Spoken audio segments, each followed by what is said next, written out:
Hello friends, एक बार आप लोग का फिर हमारे फ्री कॉमर्स कंसेप्ट क्लासेस में स्वागत है। कल हम लोगों ने जैसे अकाउंट के मॉडल पेपर सेट वन का प्रैक्टिस किया था, वैसे ही आज हम लोग ईपीएस के मॉडल पेपर यानी उद्यमिता के मॉडल पेपर सेट वन का प्रैक्टिस करेंगे। और फिर कल हम लोग बीएसटी या इकोनॉमिक्स का करेंगे, ठीक है। फिर उसके बाद अकाउंट का करेंगे। ऐसे ही करके हम लोग डेली इसके ऑब्जेक्टिव क्वेश्चन का प्रैक्टिस करेंगे, क्योंकि हम लोग के एग्जाम में अब 60 मार्क का ऑब्जेक्टिव हो चुका है। मतलब हम लोग अगर ऑब्जेक्टिव का प्रैक्टिस भी अच्छा से कर लेते हैं तो 60 मार्क हम लोग का बेनिफिट है, ठीक है। इसलिए हम लोग आज से डेली सॉल्यूशन तो होगा ही अकाउंट का, लेकिन साथ में ही इसका प्रैक्टिस भी होगा, ठीक है फ्रेंड। तो चलिए बिना किसी देरी के स्टार्ट करते हैं आज अपना जो ईपीएस का प्रैक्टिस क्वेश्चन है, ठीक है। तो चलिए क्वेश्चन नंबर पहले की ओर चलते हैं।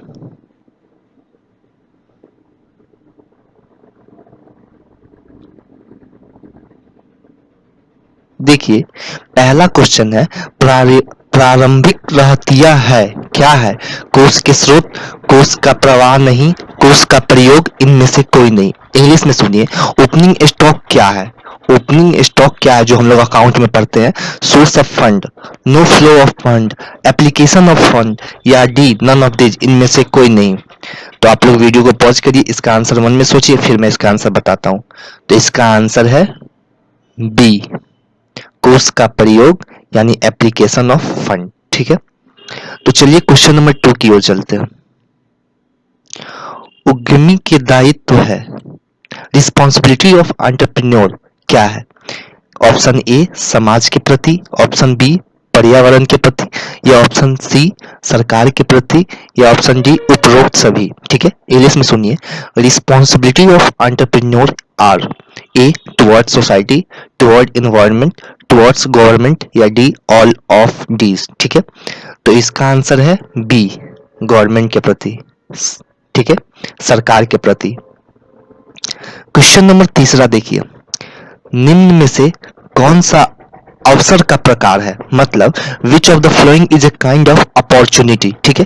पहला ऑप्शन प्रथम अवसर, दूसरा ऑप्शन अंतिम अवसर, तीसरा ऑप्शन पर्यावरण में विद्यमान अवसर, चौथा ऑप्शन इनमें से कोई नहीं, ठीक है। इंग्लिश में सुनिए, which of the following is a kind of opportunity. पहला ऑप्शन फर्स्ट अपॉर्चुनिटी, दूसरा ऑप्शन लास्ट अपॉर्चुनिटी, तीसरा option existing opportunity in the environment, चौथा option D none of this. Video को पॉज करिए, इसका आंसर मन में सोचिए। एकदम सही, इसका आंसर है C, existing opportunity in the government. एक मिनट, इसका आंसर बी नहीं होगा, इसका आंसर डी होगा, क्योंकि एंटरप्रेन्योर का जो रिस्पॉन्सिबिलिटी होता है सबके प्रति होता है, इसलिए टू का आंसर डी होगा, सभी के लिए, उपरोक्त सभी, ठीक है।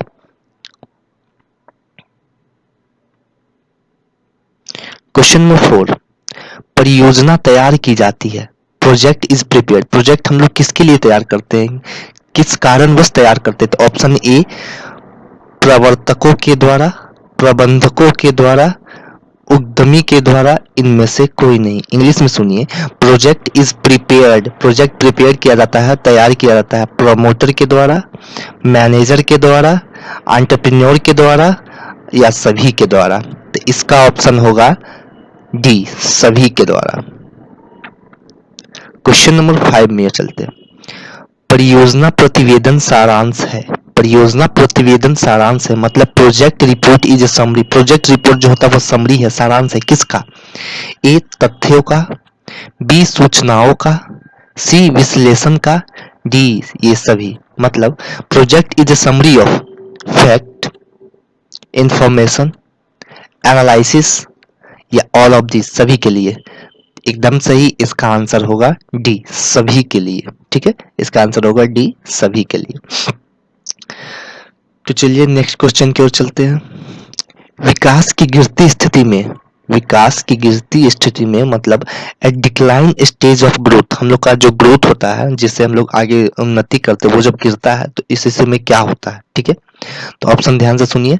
ऑप्शन ए, उद्यम अपने आप को जीवित रखना कठिन पाता है, उद्यम को तेज गति से हानियां होती है, उद्यम दुकान बंद करने को अच्छा मानता है, या उपयुक्त सभी कुछ। इंग्लिश में सुनिए। At A decline stage of growth, option A the enterprises find it difficult to survive, ठीक है। The enterprises start incurring loss at the increasing rate, the enterprise prefer to close its shutter, या D all of this. तो video pause करिए, इसका answer मन में सोचिए। एकदम सही इसका आंसर है डी, उपयुक्त सभी, ऑल ऑफ दिस, ठीक है। जब डेवलपमेंट हम लोग का जो ग्रोथ डिक्लाइन होता है तो ये सारा कुछ होता है, ठीक है। तो चलिए क्वेश्चन नंबर 7 की ओर चलते हैं। एकीकरण से अभिप्राय है, एकीकरण का मतलब क्या है?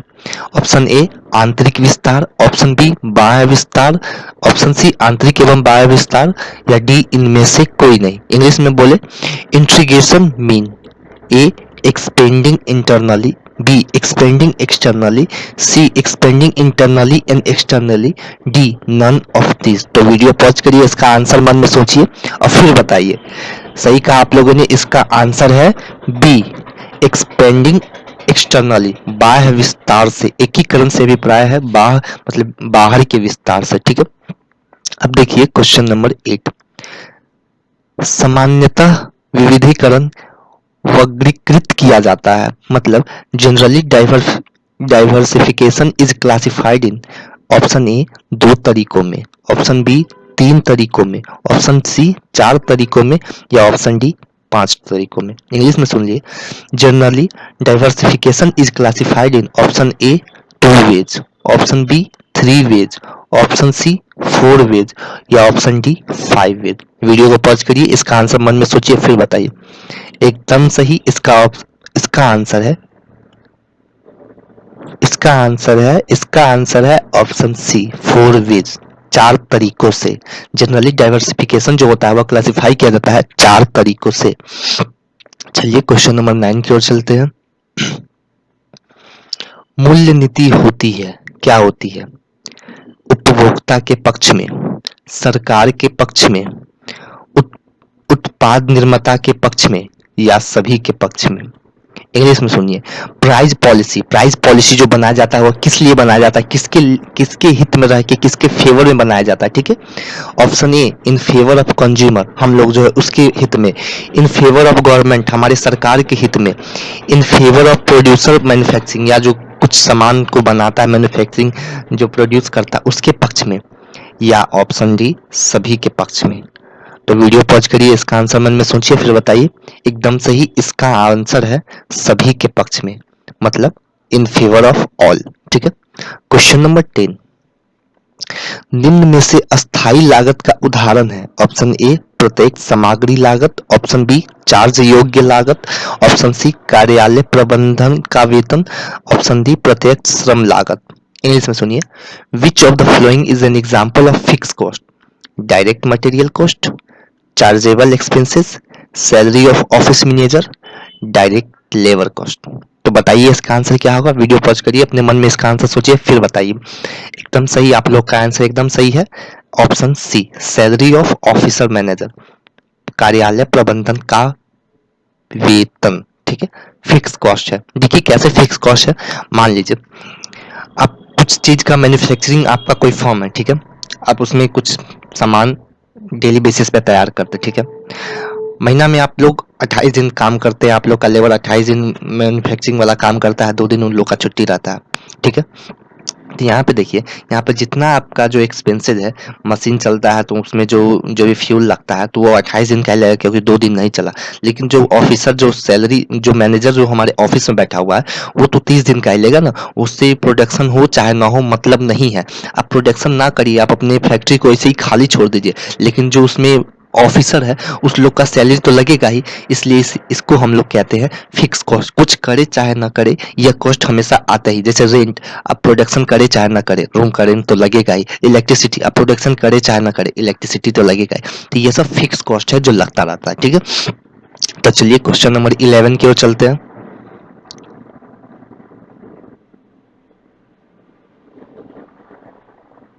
देखिए आईडीबीआई किस वर्ष स्थापित की गई? आईडीबीआई बैंक है जो किस वर्ष स्थापित किया गया? तो इसका ऑप्शन है 1964, ठीक है। इसका ऑप्शन है 1964।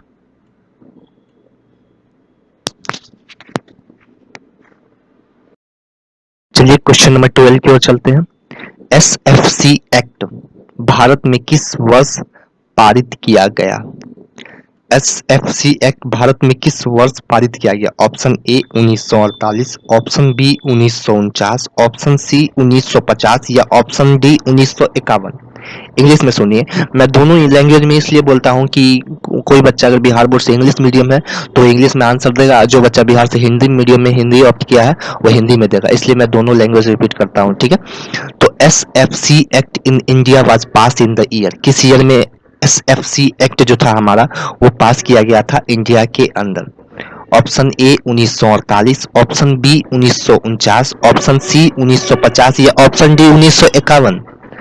एकदम सही, तो इसका करेक्ट आंसर है 1951, ऑप्शन डी। ठीक है, अब चलिए क्वेश्चन नंबर 13 के लिए। ब्रांड बतलाता है, ब्रांड क्या, किसी चीज का जो ब्रांड होता है वो हमें क्या बताता है? तो बताइए, चिन्ह, सिंबल, डिजाइन या नाम या इनमें से कोई नहीं। इंग्लिश में सुनिए। ब्रांड इंडिकेट, पहला सिंबल, दूसरा डिजाइन, तीसरा नेम या चौथा सभी, इनमें से सभी, ऑल ऑफ दिस। तो वीडियो पॉज करिए, इसका आंसर सुनिए। इसका आंसर है एकदम सही, इनमें से सभी यानी ऑल ऑफ दिस। ब्रांड सब कुछ बताता है, सिंबल भी बताता है, नेम भी बताता है और डिजाइन भी बताता है। ठीक है, अब देखिए, वर्तमान उत्पादन वास्तव में है क्या है? ऑप्शन ए प्रत्यक्ष उत्पादन, ऑप्शन बी अप्रत्यक्ष उत्पादन, ऑप्शन सी प्राथमिक, ऑप्शन डी द्वितीय। ठीक है, आप देखिए इंग्लिश में, present production system in fact is direct production, indirect production, primary या सेकेंडरी। तो वीडियो को पॉज करिए, इसका आंसर अपने मन में सोचिए और फिर बताइए। एक आप लोग का आंसर एकदम सही है, इसका ऑप्शन है प्रत्यक्ष उत्पादन, मतलब इनडायरेक्ट प्रोडक्शन। वर्तमान उत्पादन वास्तव में जो है वह इनडायरेक्ट प्रोडक्शन ही है, मतलब अप्रत्यक्ष उत्पादन। ठीक है, क्वेश्चन नंबर 15। प्रबंध का सामाजिक उत्तरदायित्व है ए सभी के प्रति, बी केवल कर्मचारियों के प्रति, सी सरकार के प्रति, डी इनमें से कोई नहीं। मतलब social responsibility of management is towards all, towards employ only, towards the government या डी नन ऑफ दीज, इनमें से कोई नहीं। तो इसका आंसर एकदम सही, इसका आंसर है हम लोग का सभी के प्रति, टुवर्ड्स ऑल। मैनेजमेंट का जो सोशल रिस्पॉन्सिबिलिटी होता है वह सेल्फिश नहीं होता, वह सबके प्रति सोचता है, गवर्नमेंट के प्रति, अपने एम्प्लॉयड के प्रति, सोसाइटी के प्रति, सबके प्रति सोचता है। फिर जाके जो भी उसका डिसीजन होता है, सिर्फ अपने लिए नहीं होता। ठीक है, अब चलिए क्वेश्चन नंबर 16। चलों का प्रयोग प्राय तकनीकी योग्यता के लिए किया जाता है। ए 2, बी 3, सी 4 या डी 5। मतलब variable are used for technique capability. Option A 2, option B 3, option C 4 या ऑप्शन डी 5। एकदम सही, इसका आंसर है option C 4। Option C 4। Variable जो टेक्निकल कैपेबिलिटी होता है वो 4 होता है। ठीक है, वेरिएबल यूजफुल होता है इन 4 टेक्निकल कैपेबिलिटी के लिए। ठीक है, अब देखिए क्वेश्चन नंबर 17। भारत निवेश कोष द्वारा स्थापित किया गया IFCI, Grindlay bank, state bank या कैन बैंक। इंग्लिश में सुनिए। India investment fund was established by IFCI, Grindlay bank, state bank या कैन बैंक। एकदम सही, इसका आंसर है ग्रिंडले बैंक। ठीक है, ऑप्शन बी ग्रीनलैंड बैंक। ठीक है, अब देखिए क्वेश्चन नंबर 18। उद्यमी पूंजी में रहता है उच्च जोखिम, साहसिक जोखिम, कोई जोखिम नहीं, इनमें से कुछ नहीं। हिंदी में, इंग्लिश में सुनिए। Venture capital contain high risk, venture risk, no risk या नन ऑफ दिस। तो वीडियो को पॉज करिए, इसका आंसर मन में सोचिए। एकदम सही, आप लोगों ने एकदम सही आंसर दिया, ऑप्शन ए उच्च जोखिम, हाई रिस्क। ठीक है, चलिए क्वेश्चन नंबर 19 की ओर चलते हैं। अंशदान ए बिक्री घटाव कुल लागत, बी बिक्री घटाव परिवर्तनशील लागत, सी बिक्री घटाव स्थिर लागत या डी इनमें से कोई नहीं। इंग्लिश में सुनिए, कंट्रीब्यूशन क्या है? Option A sale less total cost, option B sale less variable cost, option C sale less fix cost, या option D none of this. Video pause करिए, इसका आंसर मन में सोचिए और फिर बताइए। एकदम सही इसका आंसर है बी, बिक्री घटाओ परिवर्तनशील लागत यानी सेल लेस वेरिएबल कॉस्ट। ठीक है, चलिए नेक्स्ट क्वेश्चन की ओर चलते हैं। 20 में देखिए, समविच्छेद बिंदु, समविच्छेद बिंदु क्या है, मतलब ये एक फॉर्मूला कौन सा है? ऑप्शन ए स्थिर लागत बट्टा लाभ मात्रा अनुपात, ठीक है। ऑप्शन बी स्थिर लागत लाभ माइनस मात्रा अनुपात इंटू 100। ऑप्शन सी लाभ मात्रा अनुपात लाभ माइनस मात्रा अनुपात डिवाइडेड बाय स्थिर लागत, या डी इनमें से कोई नहीं। इंग्लिश में सुनिए, बीईपी मतलब break even point. Break even point क्या है? हम लोग कल बात किए थे, जहां पे ना तो प्रॉफिट होगा ना लॉस होगा। 2 रुपया में खरीद के लाया, 2 रुपया में ही बेच दिया, यहाँ पे कोई ना प्रॉफिट है ना लॉस है। इसका फॉर्मूला क्या होता है देखिए, fix cost divided by fix cost divided by P divided by V ratio, ठीक है। या option B fix cost divided by P divided by V ratio, या P divided by V ratio divided by fix cost, या D इनमें से कोई नहीं। तो इसका आंसर क्या होगा? एकदम सही इसका आंसर होगा fix cost divided by P by V ratio, यानी स्थिर लागत डिवाइडेड बाय लाभ माइनस मात्रा अनुपात। ठीक है, अब देखिए क्वेश्चन नंबर 21 की ओर चलते हैं। आदर्श चालू अनुपात होता है, एकदम हल्का क्वेश्चन है, आप लोगों को पता होगा। आइडियल करंट रेशियो क्या होता है? Option A 2:1, option B 1:2, option C 3:2, या option D 4:1। Ideal current ratio इनमें से कौन है, मतलब आदर्श चालू अनुपात इनमें से कौन है? तो वीडियो को पॉज करिए, इसका आंसर मन में सोचिए। बहुत ही आसान आंसर है इसका, 2:1। 2:1 आइडियल करंट रेशियो यानी आदर्श चालू अनुपात जो होता है हमारा, वह 2:1 होता है। तो चलिए नेक्स्ट क्वेश्चन की ओर चलते हैं। क्वेश्चन नंबर 22, स्थिर लागत में शामिल होता है कच्चे माल का लागत, कच्चे माल की लागत, श्रम की लागत, शक्ति की लागत, कारखाना की लागत। इंग्लिश में सुनिए, fix cost include cost of raw material, cost of labour, cost of power, या कॉस्ट ऑफ फैक्ट्री। बताइए इसका आंसर। एकदम सही इसका आंसर है डी, कारखाना की लागत, कॉस्ट ऑफ फैक्ट्री। तो चलिए क्वेश्चन नंबर 23 की ओर चलते हैं।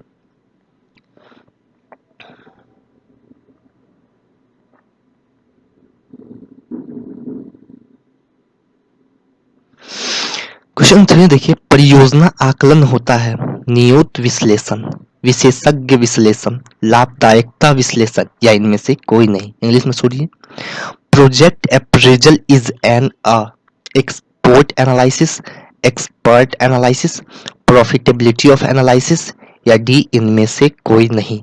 बताइए इसका आंसर क्या होगा? एकदम सही इसका आंसर होगा लाभदायकता विश्लेषण यानी प्रॉफिटेबिलिटी एनालिसिस। ठीक है, क्वेश्चन नंबर 24, आधुनिकीकरण सुधारता है उत्पादों का उत्पादन उत्पादनों का, प्रक्रियाओं का, या क्षमता को। ठीक है, मतलब मॉडर्न मॉडर्नाइजेशन इम्प्रूव प्रोडक्ट का, ऑप्शन बी प्रोडक्शन का, ऑप्शन सी प्रोसेस का, या ऑप्शन डी कैपेसिटी का। एकदम सही इसका आंसर है ऑप्शन डी, क्षमता का, कैपेसिटी का। ठीक है, 25, जॉर्ज आर टेरी के अनुसार नियोजन के प्रकार होते हैं, मतलब according to George R Terry the types of planning are. कितने प्रकार के होते हैं नियोजन के प्रकार या प्लानिंग के प्रकार? एकदम सही इसका आंसर है सी, 4 प्रकार के होते हैं। ठीक है, अब देखिए क्वेश्चन नंबर 26, एक सफल उद्यमी के अवश्य ही निम्न गुण होने चाहिए, मतलब ए सक्सेसफुल एंटरप्रेन्योर जो है must process the quality of the following. ठीक है, उनमें ये क्वालिटी जो है वो होने ही चाहिए अगर वो सक्सेसफुल एंटरप्रेन्योर है। क्या होगा इसका आंसर बताइए? एकदम सही इसका आंसर है इनमें से सभी, लीडरशिप का, कंट्रोल का, इनोवेशन का, मतलब सबका, ऑल ऑफ दिस सब गुण होने चाहिए। क्वेश्चन नंबर 27, स्थापना में आसान है। ऑप्शन ए एकांकी व्यापार, साझेदारी साझेदारी फार्म, संयुक्त पूंजी कंपनी, उपयुक्त में से कोई नहीं। मतलब क्या चीज हमें खोलने में मतलब आसानी से उसको हमें फॉर्म करने में कोई दिक्कत नहीं होता है, ठीक है, स्थापना में उसके, ठीक है। इजी फॉर्मेशन क्या है? Sole trading, partnership form, joint stock company, या डी नन ऑफ दिस। बताइए इसका आंसर क्या होगा? एकदम सही, एकांकी व्यापार, इंग्लिश में हम लोग इसे कहते हैं सोल प्रोप्राइटर। इसमें कोई दिक्कत ही नहीं, एक अकेला मालिक होता है, जैसे हम लोग के अगल बगल में दुकान होता है वही होता है। तो इसे खोलने में कोई दिक्कत नहीं, पूंजी लगाइए, कल से शुरू करके बैठ जाइए, तो इसमें कोई दिक्कत नहीं होता, कोई कागज पत्तर का झमेला नहीं, सीधे दुकान खोलिए बैठ जाइए। तो सबसे ज्यादा इसको खोलने में कम तकलीफ ही इसी को होता है, ठीक है। क्वेश्चन नंबर 28, और इस प्रैक्टिस क्वेश्चन का आखिरी क्वेश्चन, ठीक है। आर्थिक सहायता है, रियायत, बट्टा, पुनः भुगतान, इनमें से कोई नहीं। सब्सिडी क्या है?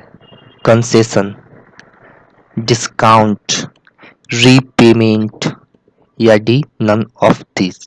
इनमें से क्या है?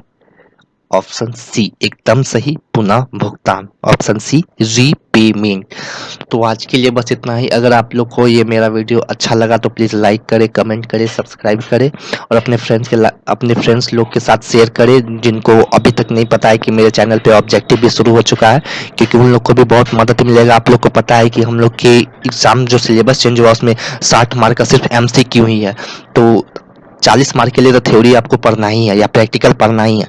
तो क्यों ना बेहतर किया जाए अपने MCQ को, जो 60 मार्क आसानी से दे सकता है। और भरोसा कीजिए मैं इतना MCQ जरूर करवा दूंगा जो आप लोग को कोई दिक्कत नहीं होगा, ठीक है। और सब इसी में से मिलता जुलता रहेगा, तो इसलिए आपको कोई दिक्कत नहीं होगा। हम लोग डेली बेसिस पे हर चैप्टर का, मतलब हर सब्जेक्ट का हम लोग MCQ प्रैक्टिस करेंगे। 200 से 300 प्लस MCQ प्रैक्टिस करेंगे, जितना आएगा उसी के अंदर से आएगा, उससे बाहर नहीं आएगा।